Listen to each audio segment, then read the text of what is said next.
내게 말하라. 율법 아래에 있고자 하는 자들아, 율법을 듣지 못하느냐.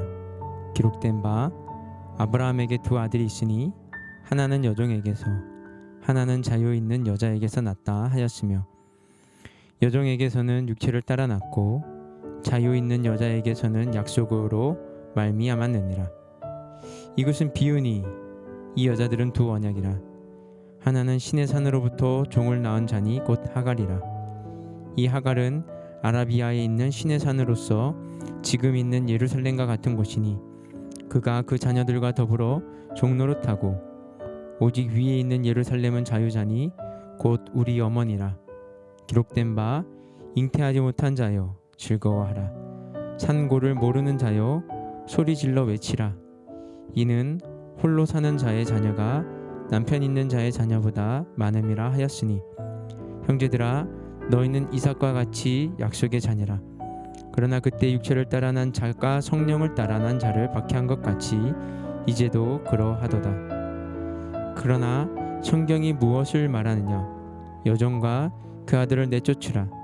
여종의 아들이 자유 있는 여자의 아들과 더불어 유업을 얻지 못하리라 하였느니라. 그런즉 형제들아 우리는 여종의 자녀가 아니요 자유 있는 여자의 자녀니라. 아멘.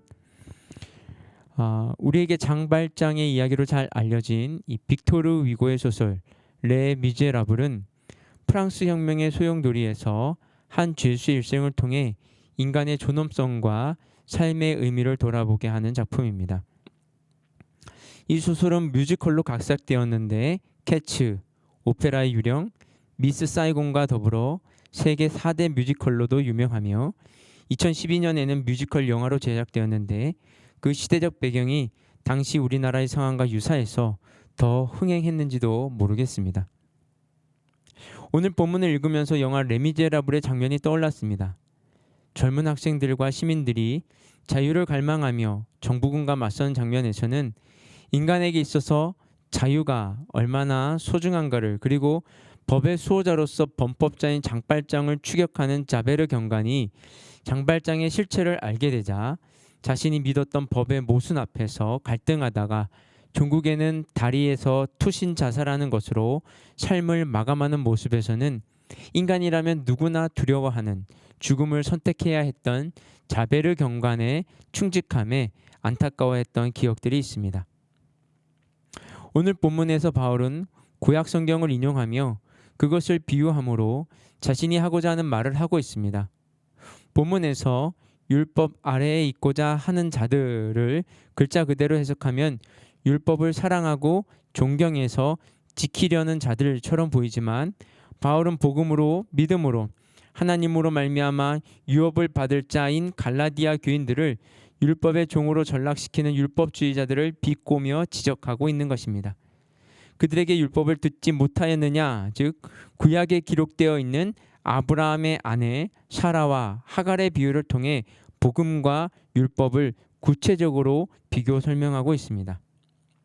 아브라함에게는 두 아들이 있으니, 실제로 아브라함에게는 이스마엘과 이삭 외에도 후처 그두라를 통해서 6명의 아들들이 있었지만, 바울이 여기에서 두 아들만을 언급한 것은 이들의 탄생의 근원이 달랐기 때문입니다. 23절 24절 보시면 여종에게서 육체를 따라 났고 자유 있는 여자에게는 약속으로 말미암았느니라. 이것은 비유니 이 여자들은 두 언약이라. 하나는 신의 산으로부터 종을 낳는 자니 곧 하갈이라. 아브라함에게는 원래 아내 사라가 있었지만 하나님의 약속에도 불구하고 후손이 없자 사라의 여종 하갈을 통해 아들 이스마엘을 얻었습니다. 그 후에 폐경이 되어 임신이 불가능한 사라는 하나님께서 주시겠다고 약속으로 말미암아 아들 즉 이삭을 얻었습니다. 이스마엘은 인간의 방법에 의해 얻은 것이지 특별한 하나님의 은혜로 말미암지 않았습니다. 반면 이삭은 이미 노쇠한 부부의 상태였음에도 불구하고 그들에게 후손을 약속하신 하나님께서 은혜를 베푸셔서 그들의 태를 여셨기에 태어난 자식입니다. 결국 아브라함은 여종 하갈에게서 인간적인 방법을 통해서 이스마엘을 낳았고 본처 곧 자유 있는 여인인 사라에게서 하나님의 약속으로 말미암는 이삭을 낳아 두 아들이 있게 되었습니다. 24절에서 두 언약이란 율법의 언약과 하나님께서 아브라함에 주신 은혜로 말미암은 언약, 즉 율법과 복음이라고 할 수 있습니다. 그래서 25절 보시면요, 이 하갈은 아라비아에 있는 시내 산으로서 지금 있는 예루살렘과 같은 곳이니 그가 그 자녀들과 더불어 종로를 타고. 하갈은 육체를 대표하여 이 세상의 것을 나타내고 있는데, 하갈과 아라비아에 있는 시내 산과 지금 있는 예루살렘, 그리고 종을 동일선상에 위치시키고 있습니다. 본문에서 지금 있는 예루살렘이란 유대 율법자들이 본부로 삼고 있는 당시의 예루살렘을 상징하고 있습니다. 즉 예루살렘에 있는 율법주의자들은 혈통적으로 순수한 사라의 후손임에도 불구하고 율법의 저주를 감당하고 율법을 완성시킨 예수님을 영접하지 아니하였기에 그들은 율법 아래 있는 종의 신분을 갖게 되었다는 의미입니다. 순수한 사라 혈통의 유대인들이 율법을 고수함으로 이처럼 종의 신분을 지니게 되었지만, 반면에 이방인들은 믿음을 통해 자유자의 후손이 되는 것과 대비시키고 있습니다. 바울은 지상의 예루살렘과 대조를 이루어 천상의 예루살렘을 설명하고 있습니다. 26절에 오직 위에 있는 예루살렘은 자유자니 곧 우리 어머니라. 28절에 형제들아 너희는 이삭과 같이 약속의 자녀라. 위에 있는 예루살렘과 자유자, 그리고 우리 어머니가 동일선상에 있는데, 위에 있는 예루살렘은 예수 그리스도께서 통치하시는 영적인 예루살렘을 상징하는 것으로 유대인이든 이방인이든 그리스도의 대속의 보혈을 믿는 믿음으로 말미암아 그리스도와 연합한 자들은 사라가 하나님의 약속으로 낳은 이삭과 같은 존재입니다. 그런데 믿음으로 하나님의 자녀가 된 성도들은 율법주의자들로 인한 핍박이 있었습니다. 당시의 상황을 바울은 구약을 인용하여 다음과 같이 서술합니다. 29절 보시면, 그러나 그때 육체를 따라 난 자가 성령을 따라 난 자를 박해한 것 같이 이제도 그러하도다. 이스마엘이 이삭을 괴롭힌 그때의 상황과 현재 율법의 종로를 타고 있는 율법주의자들이 하나님의 약속의 자녀들인 그리스도인들에 대한 핍박의 상황을 동일하다고 묘사하고 있습니다. 그렇다면 하나님의 약속의 자녀들은 언제까지 이렇게 핍박을 받고 있어야 할까요? 27절 보시면, 기록된 바 잉태하지 못한 자여 즐거워하라. 산고를 모르는 자여 소리질러 외치라. 이는 홀로 사는 자의 자녀가 남편 있는 자의 자녀보다 많음이라 하였으니. 바울은 이사야 50장 1절 말씀을 인용하고 있습니다.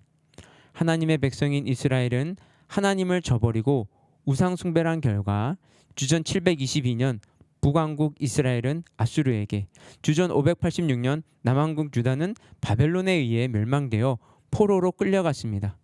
바벨론 포로로 끌려가 슬픔과 고통과 멸시와 천대 속에서 절망 중에 있는 이스라엘 백성에게 하나님께서 이사야 선지자를 통해 이스라엘의 회복과 번성의 말씀을 선포하셨는데, 바로 그 말씀을 인용해서 현재 핍박받고 있는 성도들에게 미래에 대한 희망을 선포하고 있는 것이죠.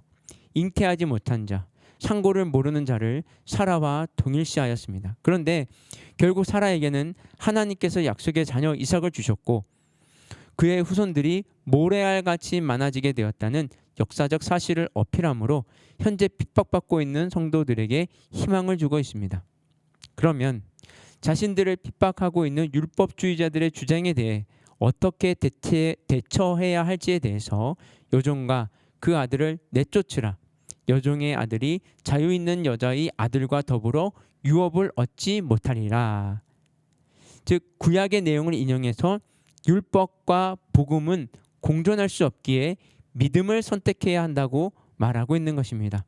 즉 율법의 정죄 아래에 머물러 있는 자들은 육체의 신분에 따라 죄의 종으로 머물러 있게 되기에 하나님의